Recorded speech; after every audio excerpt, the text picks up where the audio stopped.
to Delta Waterfowl's Voice of the Duck Hunter podcast. I'm your host, Joel Bryce, Vice President of Waterfowl and Hunter Recruitment Programs for Delta Waterfowl. Today is our fourth podcast. If you've missed any of our prior podcasts, we'd love for you to go in and give them a look. You can access those podcasts through our website at deltawaterfowl.org, from our YouTube channel, or if you want to listen to an audio download, go ahead and access our podcast through any of the popular applications on your phone, Apple, Stitcher, TuneIn, and we'd love to hear feedback if you had a chance to watch those as well. So today we have a very special guest. We have Dr. Scott Petrie. Scott has been the CEO and leader of Delta Waterfowl since 2015. Prior to coming to Delta Waterfowl, Scott was the executive director at Long Point Waterfowl in Ontario for 18 years. That's a long time. So welcome, Scott. Glad to have you on the podcast. Thanks. Good to be here, Joel. Yeah, awesome. So, Scott, I've known you since, I was trying to think of this the other day, somewhere in the early 2000s. And I think the entire time, I've always seen you with a reputation of being an asset to the waterfowl community, to the science community. But Scott, what has stood out to me the most is how genuine and relatable you are. Well, thanks. So we're going to take the opportunity on this podcast to introduce you to our members and our listeners so they can get to know you better. Wonderful. Yeah, it's cool. We're going to jump right in. So, Scott, we all have a past, a beginning. So I want to start at the beginning. Scott, tell everybody, where are you from? And since we're the Duck Hunters organization, tell everybody, what are your early memories, your early experiences with waterfowl hunting? Sure. Well, I was born and raised in Atwood and Listowel, Ontario. I moved around a lot as a kid, but up until I was 15, I lived in southern Ontario in those two towns, Atwood and Listowel. And I was very, very fortunate in two ways. One, my grandfather had a dairy farm, and I loved working at the dairy farm. And then once I got a little older, I worked on other dairy farms for jobs. And I was very lucky that my father introduced me to duck hunting at a very young age. So those were my two favorite things to do, was shoot ducks and milk cows at the time. That's cool. So did your grandfather hunt then? Very little. Yeah. Very little. Yeah. And just kind of on the farm, if he saw a duck, he might shoot it, or a predator, he might kill it, but not really a hunter, no. Really? No. But your dad did? My dad did. But back then, that was in the early 70s, early to mid 70s. And, I always say the good old days are now, and the good old days weren't then. Okay. There wasn't that much to hunt back then. Southern Ontario hardly had any deer. There were no turkeys, no geese, hardly, wood ducks. So we really just shot mallards and jump shot the rivers at that time. Okay. Yeah. Wow. So big game, small game, waterfowl, did you? Upland game birds then, and waterfowl up until I was 15, until I made that next move in life. Okay. So that's primarily what I shot. And most of it was, low end, just walking along creeks shooting ducks. So, and we didn't have decoys or calls or anything, but just loved shooting ducks. Cool. Yeah. That's awesome. Those are some of the best memories. A good scrapbook item, maybe? Sure. Yeah. Definitely. That's cool. A few dairy cows in the background. Yeah. So let's move in a little bit to, I guess, maybe some of your early notions that you wanted to work in conservation. I reflect on my own upbringing and, raised in the outdoors, lived in the country. And I remember I was 13 and my guidance counselor said, okay, it's time to take a career aptitude test. And I said, I don't need to take it. I'm going to be a biologist. I'm going to be a manager. And he says, well, you're going to take it anyway. Lo and behold, it came out that a career in conservation and outdoors was for me. But sure. For you, when did you have that notion that you were going to pursue an outdoor career, a waterfowl conservation career? Well, I guess I was pretty lucky in that I always knew right from the beginning that I wanted to work somehow with wildlife. And right from the beginning, I wanted to make my passion my profession. But at that time, up until I was 15 and moved to Manitoba, all I really knew was to be a conservation officer. So if I hadn't have made that next move in life, I probably would have been a conservation officer, and I'm sure I would have been very happy doing it. I knew nothing about biologists or waterfowl scientists or anything like that, so really didn't know that to be an option.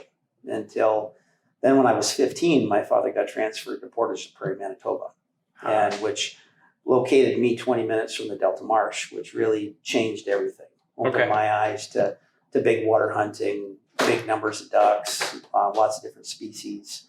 And then there was the Delta Waterfowl Research Station close by that I didn't get introduced fully to it for a few years, but I knew it was there. And then I started to realize there were other options in life with respect to the outdoors and wildlife. Okay. Yeah. That's awesome. So I was kind of reflecting on this, obviously, before we were going to jump on the podcast. And I did learn that was it 1986, 1987, you had some technician jobs at Delta? Yes.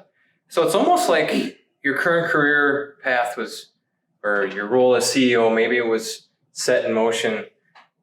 First I was going to say very, very long time ago, but maybe I thought that's not too respectful. So we'll say very long ago. It was very long ago, not very, very. Yeah. So 1986, 1987, you're an undergrad at the University of Guelph back in Ontario, is that right? No, initially I was an undergrad at the University of Winnipeg. Okay. So I went there for 2 years and I was doing a double major in biology and geography. And the most important decision I think I made in my life was when I was, after my first year at university, I was working in a mushroom farm making really good money. I'd worked there all through high school. And I got offered a job to work at Delta for a lot less money. Mm-hmm.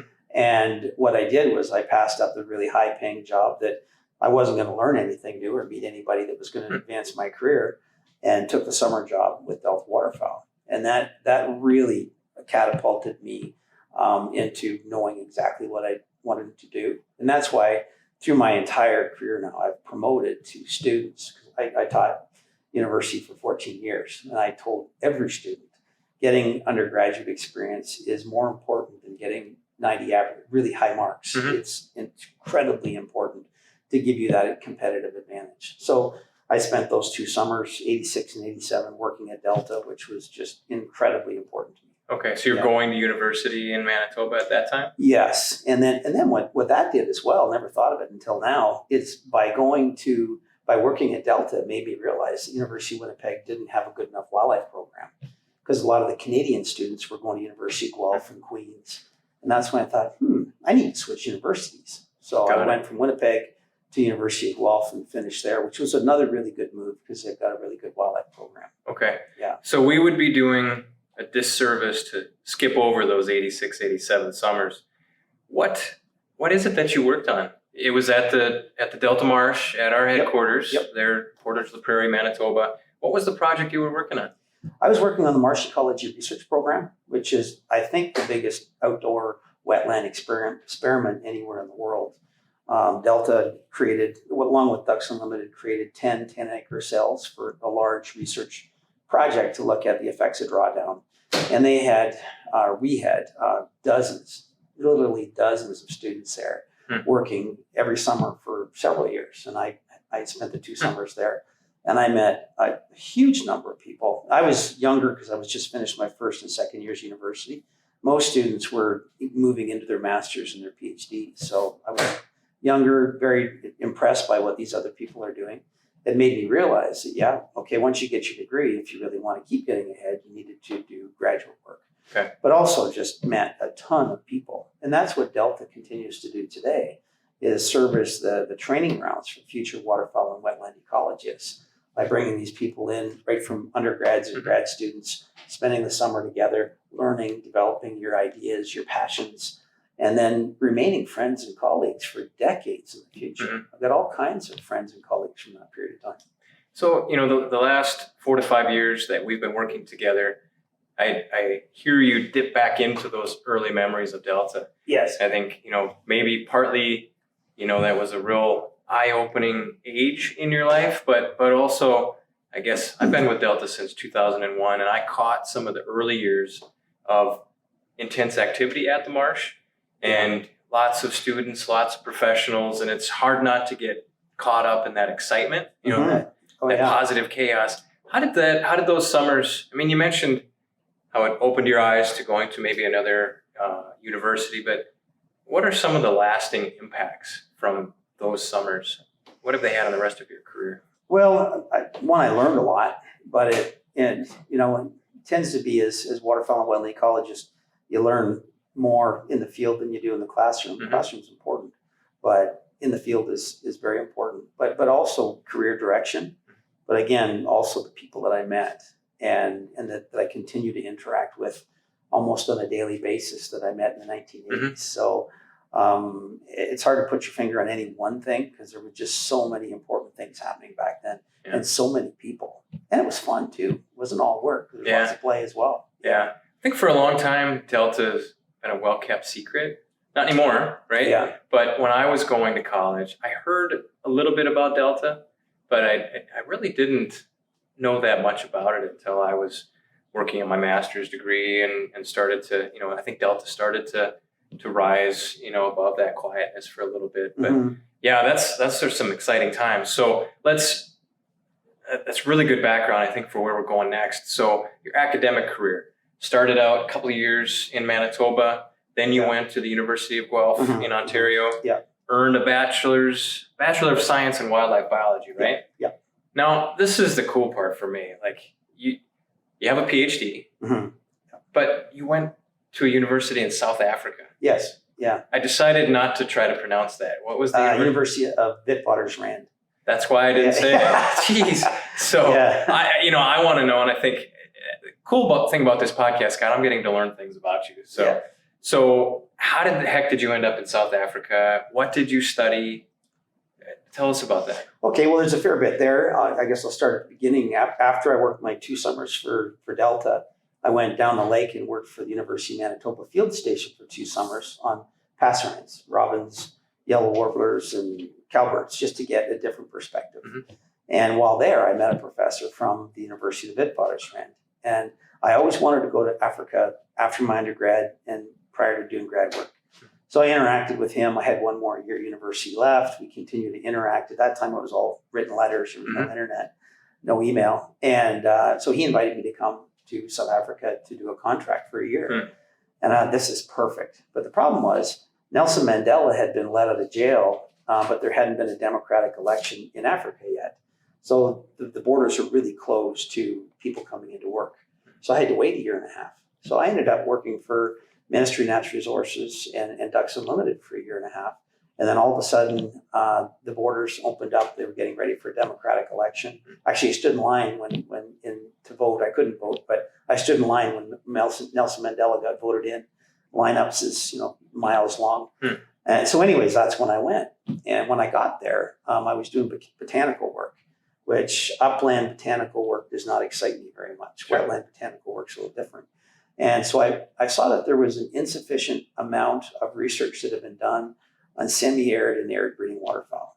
So I put in a master's proposal. It was accepted and started right away. And it was fantastic. And then what happened was I was finishing my master's and I never aspired really to have a PhD. But at that time, a number of things happened. There weren't many jobs in North America at that time. NAWAMP had reduced the allocation, I think, or something. There were less jobs. I loved what I was doing, and I was playing rugby there. Met lots of people, and I got offered a bunch of money to upgrade to a PhD. And I did a kind of a full cycle study on the white-faced whistling duck. And the beauty of working in an area like that, where very little work's been done, it enabled me to publish a lot of papers from my PhD. So it was 5 years in South Africa, and it was a fantastic time. Wow, 5 years. Yeah, I've always envied people that their master's or PhD research is on pioneering type research. Seems like in modern waterfowl management, it's pretty tough to find something brand new. A lot of people are usually redoing. So you were probably collecting a lot of information that nobody had. Is that right? Oh yeah, for sure. Yeah, and it's hard to find money to do pioneering stuff as well. It's fairly easy to find money to work on mallard ducks because they're economically important. But white-faced whistling ducks aren't all that economically important in South Africa. So, and it was fantastic, and I've recommended to many people that if you've got an interest in wildlife and the outdoors and human evolution or whatever, you should go to Africa and visit it sometime in your life. So that's a completely different management philosophy. Africa to North America or not? Or similar? Totally different. Totally. And at that time, that was a lot of years ago, an almost disregard for waterfowl. Really? Upland game bird, but more big game oriented. Sure. Yeah, and become probably even more so. Okay. It's very economically important to that Really? country, which is good because a lot of South Africa is now on wildlife habitat because of the hunting and game viewing industry. Okay. Yeah, so it's worked out well. Yeah, that's fascinating. I'll have to off audio. I'll have to pick your brain on that a little bit more. We'll have to make a trip. Hey, make a trip. Let's go back to where you went to college. Yeah. Right? I'll learn how to say that place. Yeah. So switching gears then, I guess we're moving down the timeline of your life, your career. And so you had, and I'm going to call it an amazing 18-year career at Long Point Waterfowl. How did that start? How did you end up there? Were you executive director the entire time? What? Well, I really lucked out on that one. I had met my wife, Valerie, partway through my African career. Time in Africa, I was back in Canada, met her, and she moved to Africa with me for a year and a half. So we experienced it together, which was great. And then we moved back, and I was finalizing my PhD in Canada. And it was called the research director position of Long Point Waterfowl came up. Okay. And I started the job 2 weeks before I submitted my PhD.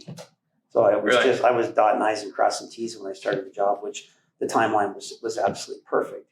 But when I started, I was a one-man show. I was research director, but I was really just directing myself. Wow.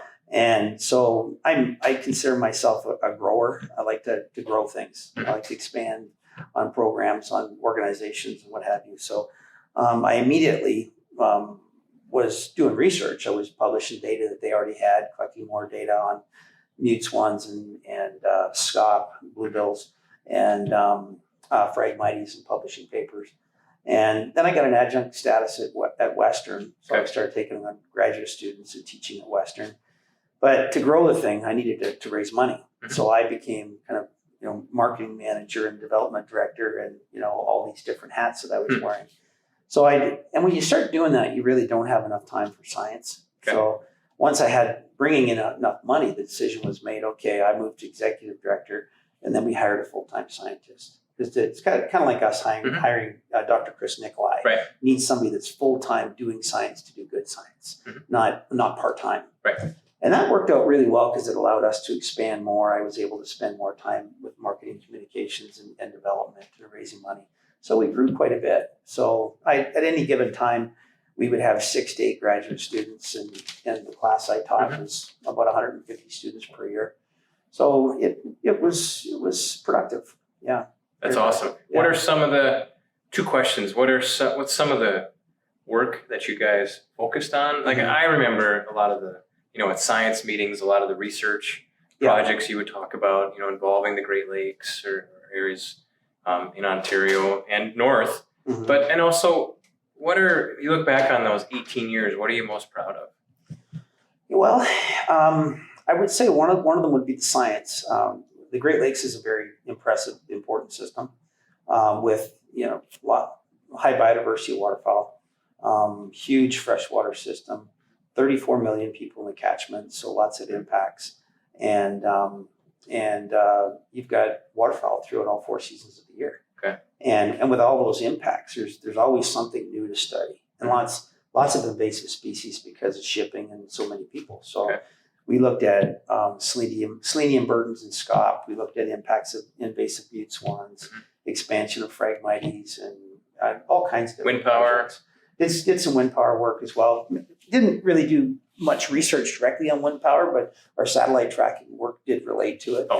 And I certainly spent a lot of time opposing inappropriately placed industrial wind turbines. Yeah. And so definitely the science.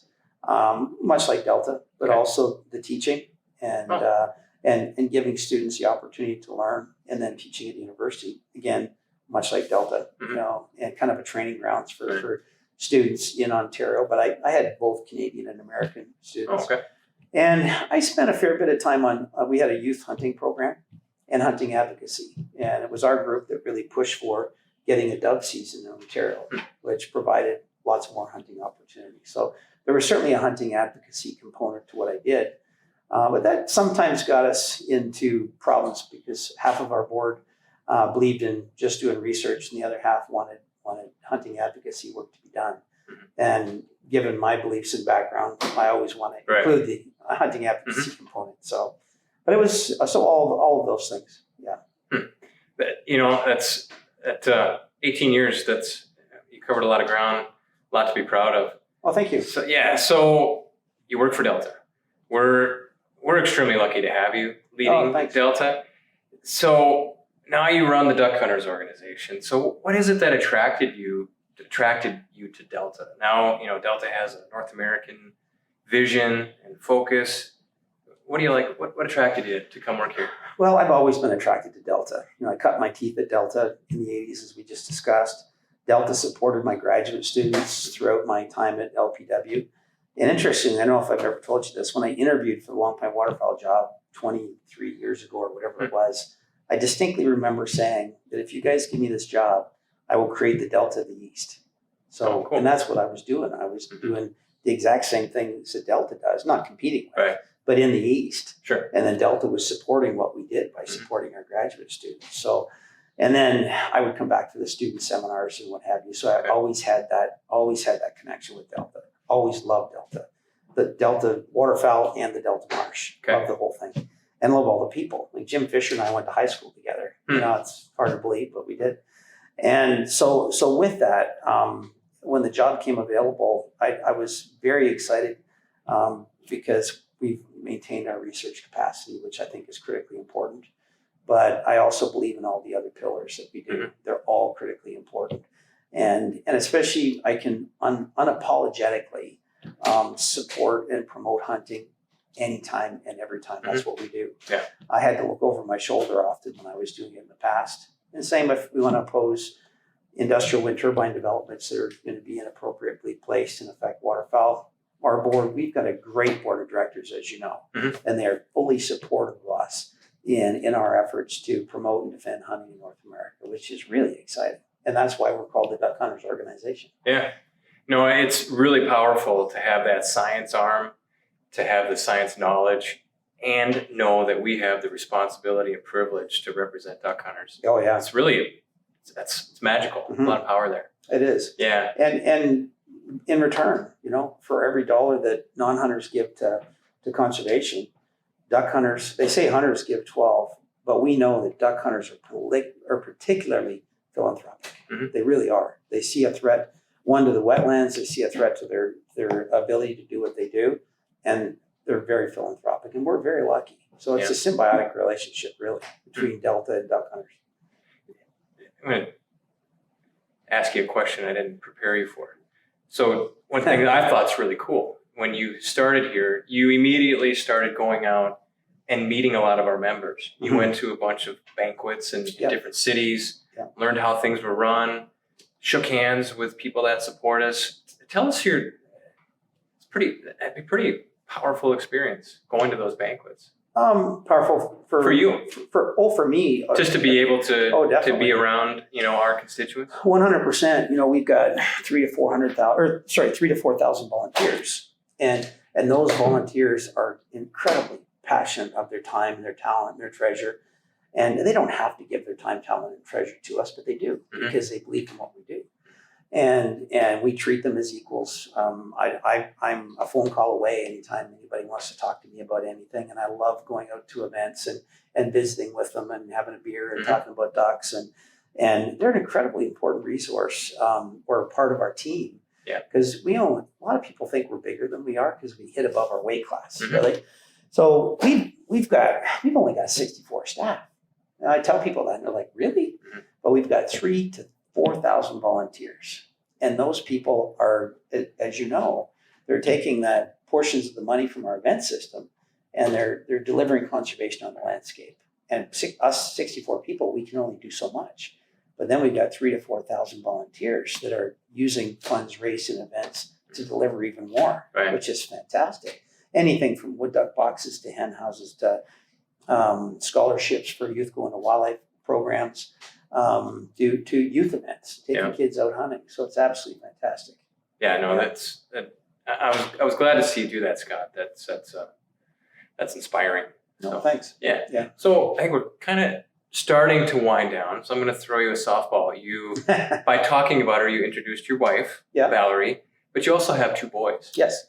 I understand by looking at pictures in your office and in your home that hunting played a role in raising your family. You want to speak about that a little bit, the power of raising your kids in a hunting environment? Well, I was lucky that my father raised me and my two brothers in a hunting environment. And because of that, I see at our ages, mid 40s to mid 50s, the three of us, that we remain very, very close. And we don't even have that much in common other than hunting. They're both police officers in Toronto.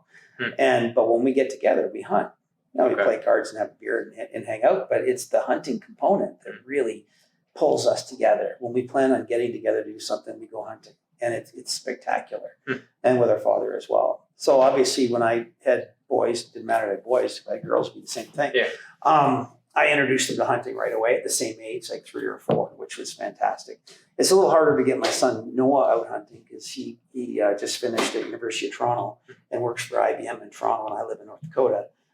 And our youngest son, it's hard to get him out hunting because he plays for the Saskatchewan Junior Hockey League. So he's gone from September to March, but we had a great turkey season this year.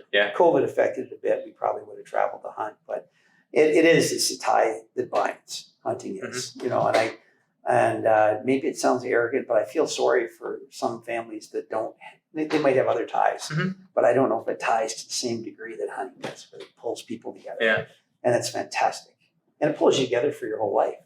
It's not like, kids soccer that pulls you together for a couple of years. Hunting pulls you together for your entire life. Right. Yeah, you probably relate to this. I think, I'll describe the connection that I had with my dad. You could go hunting, say nothing, but you're talking really the entire time. You become in tune, you know what they're going to do without saying it, and vice versa. And it's, you can sit there in silence, but be as close as anything. Yeah, it's pretty powerful. And after the hunt too, when you get together and have a meal and play cards and spend a weekend or a week together at deer camp or hunt duck camp or whatever, it's all magical. It's quite the bond. Yes. It's hard to describe, but you did a good job. Thanks. So they're wonderful boys. And my wife hunts as well. Belle hunts. She does. Yeah, she doesn't get out as much as we'd like her to, but she does like to turkey hunt.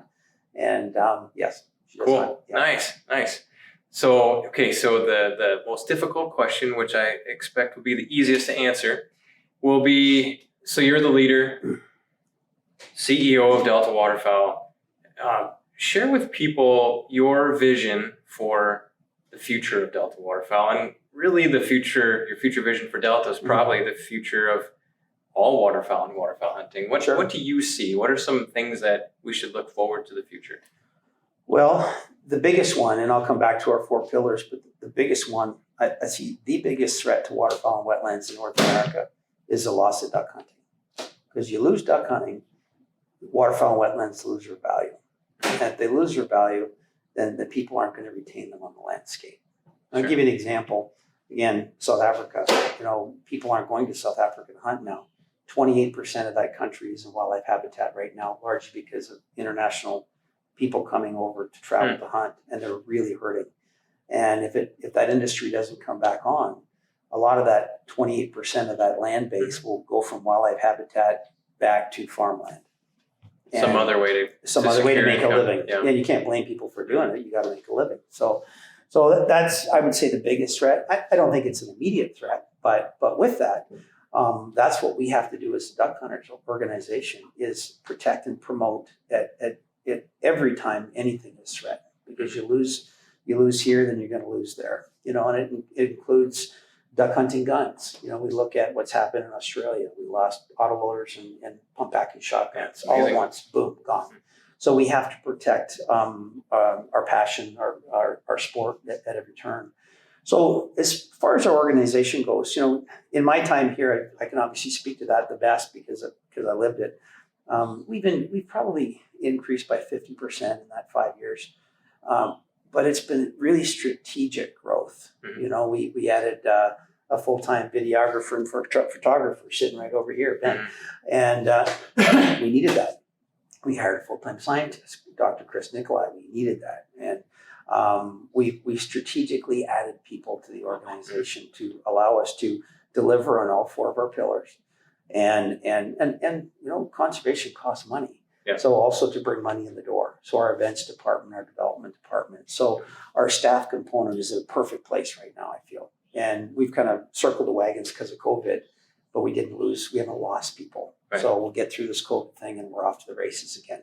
The other thing we've done is we've got the best, and they say it, I say it, we've got the best board of directors we've ever had.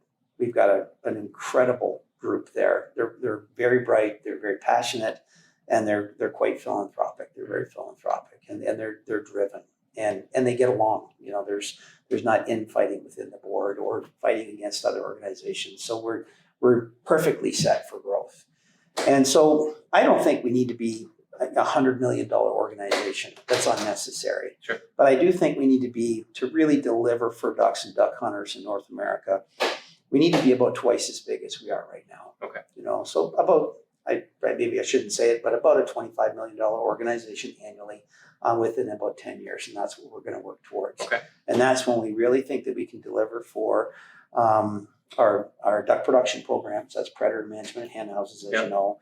Our research and education programs as we expand that and support our other programs through research. Our R3, our hunter retention, reactivation, and recruitment, retention, reactivation. Oh, I lost it. And we say R3 so many times it I know. mixes up. And habitat policy. And habitat policy is critically important. You know, we got two guys. We got John Debney and Jim Fisher. Mm-hmm. We need more.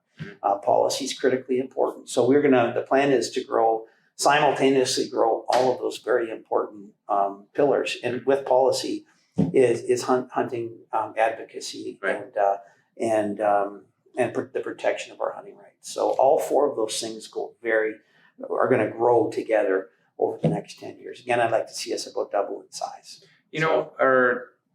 So when I started, we really didn't have a true membership program. Yeah. And so now we're at, I've heard the last number, I heard 60,000 members. Mm-hmm. I heard someone say 80,000 members the other day. But as we grow, and as we represent more people, the more relevant we become, the more successful we are in defending the future of hunting, right? For sure, yeah. So growing is all a part of that secure future of hunting, not just finances. Oh, for sure. One, growing our membership, as you say, but with our R3, we've lost half of our duck hunters since the 1970s, mm-hmm. which is very unfortunate because it does two terrible things. One is it reduces our political clout, mm-hmm. right? You've only got 1 million duck hunters in North America as opposed to 2. You don't have the same clout. But also, as I said, duck hunters are incredibly philanthropic. And if they're not duck hunting, then they're less likely to be philanthropic and giving not only spending money on licenses, but philanthropically giving money to conservation groups mm-hmm. like Delta Waterfowl. So it is very important to keep our numbers up. Plus, it's just I couldn't imagine kids that don't have an opportunity to go duck hunting. Right. Mm-hmm. I can guarantee you go out in the street and you ask 100 kids, especially here in North Dakota, mm-hmm. have you ever duck hunted? No. Would you like to go duck hunting? I bet you they all say yes. Give it a try. And they need the opportunity to get out mm-hmm. there. Yeah.